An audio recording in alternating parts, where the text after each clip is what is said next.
Dhe për të vijuar tashmë me lajmin e radhës, i cili ka krijuar shumë zhurmë në rrjetet sociale dhe shumë shëndrime, disa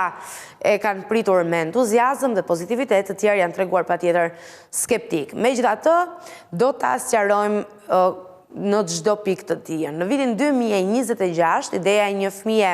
që zhvillohet jashtë trupit të nënës nuk i përket më filmave fantastiko-shkencor dhe kjo ka qenë një temë që u kthye fuqishëm në vëmendjen globale pas raportimeve për një të ashtu quajtur robot shtatzënie humanoid në Kinë, i cili supozohej se mund të mbante në fetus deri në lindje me një kosto prej rreth $14,000. Pretendimi u prezantua nga një kompani gjatë një konference robotike në vitin 2025, por shumë shpejt u zbulua se nuk ishte asnjë provë shkencore apo dokumentim serioz dhe kjo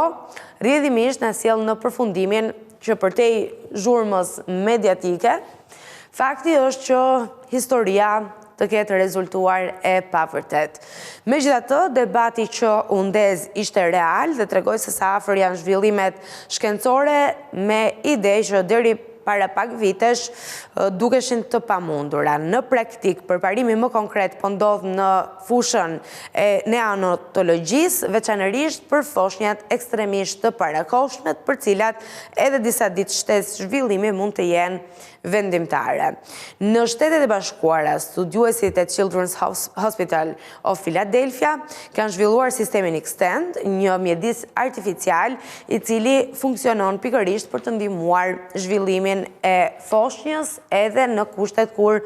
ai nuk ka qenë normal dhe në kushtet më optimale të mundshme. Në Japoni, shkencëtarët kanë krijuar kapsula të avancuara për foshnjë shumë të parakohshme dhe kanë marrë miratime për eksperimente me